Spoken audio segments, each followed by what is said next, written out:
پچھلی کلاس میں ہم نے قصیدے کے بارے میں جانا تھا اور اس کی کتنی قسمیں ہوتی ہیں ان کے بارے میں جانا تھا۔ آج ہم پڑھیں گے قصیدے کے اجزائے ترکیبی۔ قصیدہ سب سے پہلے عربی زبان میں لکھا گیا، اس لیے یہ دیکھنا ضروری ہے کہ قصیدہ جو عربی میں لکھا جاتا تھا وہ کتنے اجزاء پر مشتمل ہوا کرتا تھا۔ تو عربی شعراء قصیدے کی ابتدا میں عشقیہ اشعار لکھتے تھے جن کو نصیب یا تشبیب کہا گیا۔ اس کے بعد کسی طرح بات میں بات نکال کر ممدوح کا ذکر کیا کرتے تھے۔ قصیدے کے اس جز کو تخلص یا مخلص نام دیا گیا۔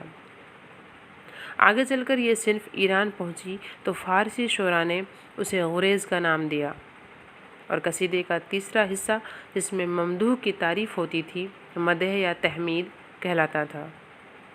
آخر میں دعا پر خاتمہ کلام ہوتا تھا جسے حسن الخاتمہ کہتے تھے۔ فارسی شعراء نے جب اس صنف کو اپنے کلام میں اپنایا تو انہوں نے بھی یہی ارکان لیے۔ نمبر 1 تشبیب، دوسرا گریز، تیسرا مدح اور چوتھا دعا۔ اور یہی جو اجزائے ترکیبی ہیں قصیدے کے، یہ اردو میں ہے، جن کو ہم ایک ایک کر کے جانیں گے ان کے بارے میں کہ تشبیب کیا ہوتا ہے، گریز، مدح اور دعا۔ تو سب سے پہلا جو اجزا ہے قصیدے کا وہ ہے تشبیب۔ قصیدے کے ابتدائی یا تمہیدی اشعار کو اصطلاح میں تشبیب کہا جاتا ہے، یعنی جب شاعر تمہید باندھتا ہے قصیدہ لکھنے کے لیے تو اس کے جو شروعاتی اشعار ہوتے ہیں وہ تشبیب کہے جاتے ہیں۔ ان اشعار کا ایک اور نام نصیب ہے۔ یہ دونوں نام اس نسبت سے ہیں کہ عربی شعراء اس میں عموماً عشقیہ اشعار قلم بند کیا کرتے تھے، اس لیے اس کو تشبیب یا نصیب کے نام سے موسوم کیا گیا۔ مگر فارسی اور اردو قصیدوں میں تشبیب کے اشعار محض عشقیہ مضامین تک محدود نہ رہے، بلکہ ہر قسم کے مضامین تشبیب کے طور پر قلم بند کیے جانے لگے۔ مثال کے طور پر موسم بہار، معاملات حسن و عشق، رندی و سرمستی، دنیا کی بے ثباتی، زمانے کی شکایت، علوم و فنون کی بے قدری، پند و نصائح، شاعری کی تعریف، تاریخی و واقعات اور ذاتی و ملکی مسائل۔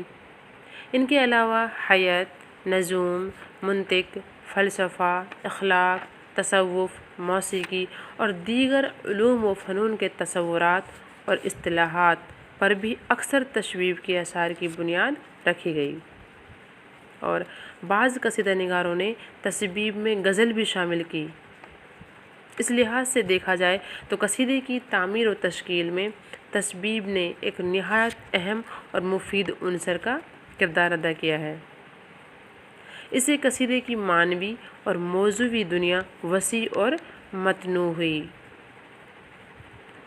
تشبیب کا جو پہلا شعر ہوتا ہے وہ قصیدے کا مطلع کہلاتا ہے، جو سامعین کو یا تو اپنے طرف متوجہ کرتا ہے یا انہیں بے توجہ کرتا ہے۔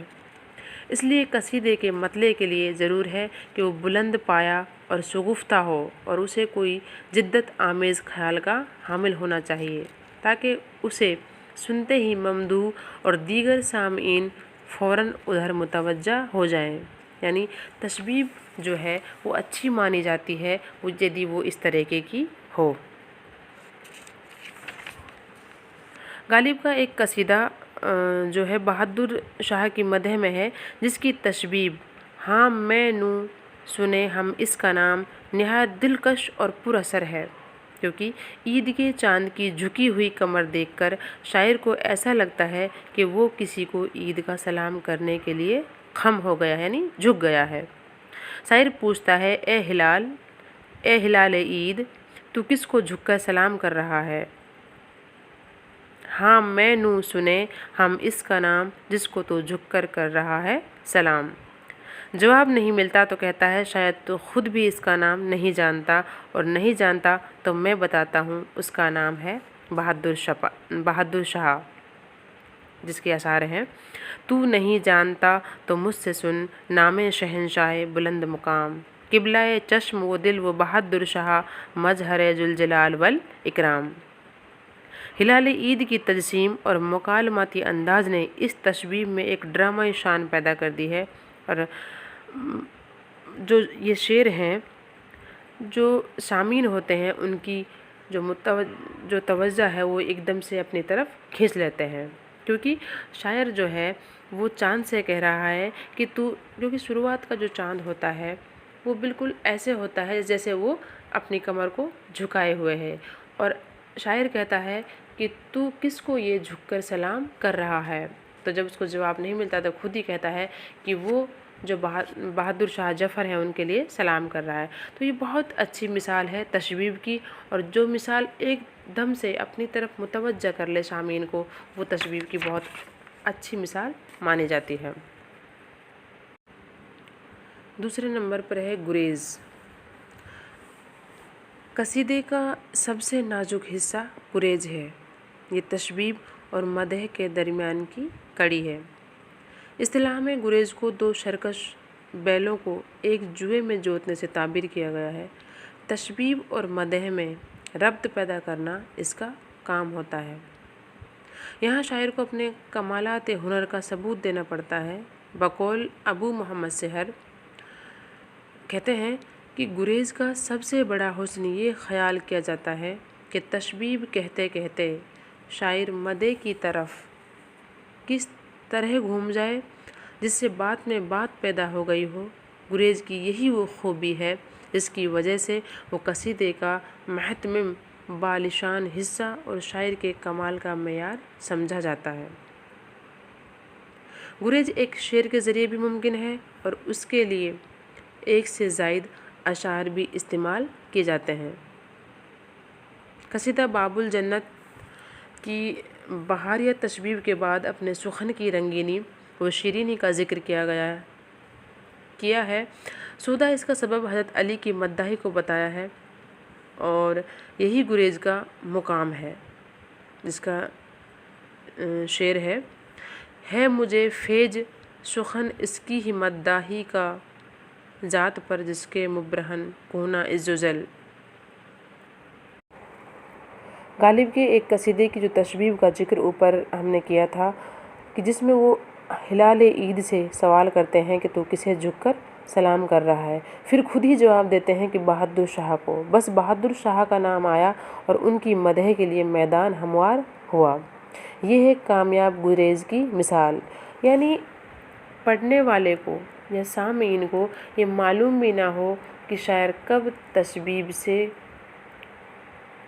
سے گریز مطلب دو چار اشعار کہے اور وہ مدح میں آ گیا، یعنی انہوں نے اچانک سے اپنی بات کہی اور وہ مدح پہ آ گیا، جیسے کہ غالب نے کہ انہوں نے چاند سے کہتے ہیں کہ کس کو جھک کر سلام کر رہا ہے، اور وہ نام لیتے ہیں بہادر شاہ ظفر کا، اور ایک دم سے وہ بہادر شاہ ظفر کی مدح کرنے لگتے ہیں۔ تو یہ ایک بہت اچھی جو گریز ہے اس کی مثال ہے۔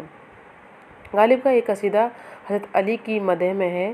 اس کی تشبیب میں تصوف کے مسائل بیان کیے گئے ہیں۔ یہ پیچیدہ مسائل بیان کرتے کرتے شاعر کو معاً خیال آتا ہے کہ غالب تو کن جھمیلوں میں الجھ گیا، لا حول پڑھ اور علی کا نام لے۔ علی کا نام لیتے ہی مدح کا دروازہ آپ سے کھل جاتا ہے۔ یعنی گریز کی سب سے اچھی مثال یہ ہے کہ پڑھنے والوں کو یہ معلوم بھی نہ ہو کہ شاعر کب تشبیب سے مدح پر آ گیا۔ اگلا جو جز ہے وہ ہے مدح۔ یہ قصیدے کا سب سے اہم اور بنیادی جز ہے۔ قصیدہ لکھا ہی اس لیے جاتا ہے کہ کسی کی تعریف کی جائے۔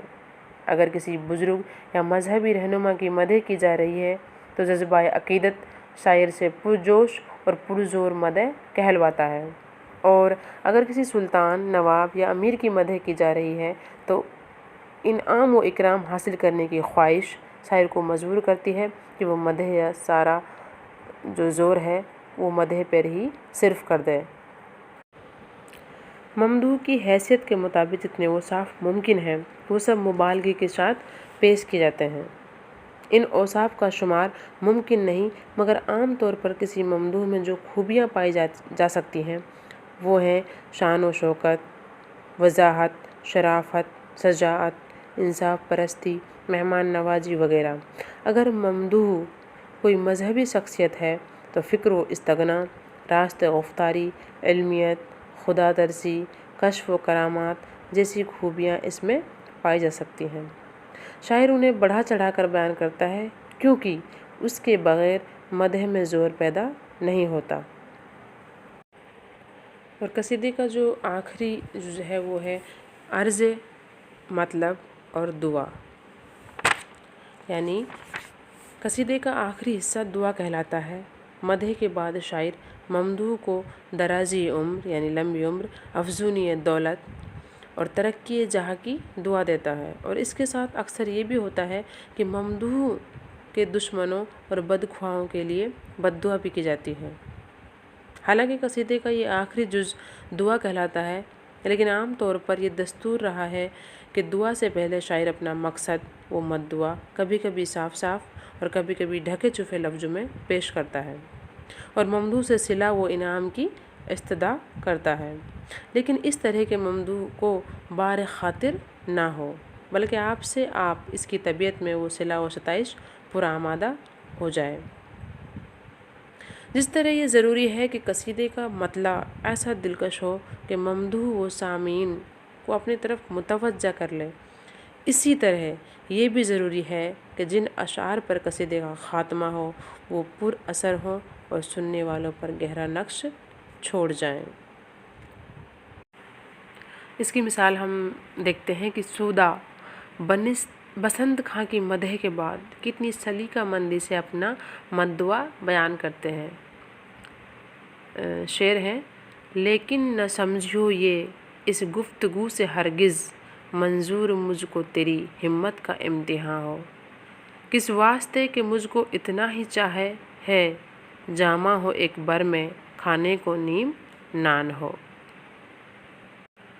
ایک اور مثال دیکھتے ہیں: کرے ہے ختم دعائیا پر اب سخن سودا، ادب سے دور ہے خدمت میں تیری طول کلام، میں سرور تجھے دے ہر ایک عید کے دن، طرف سے ساقی کوثر کے ساغر گلفام۔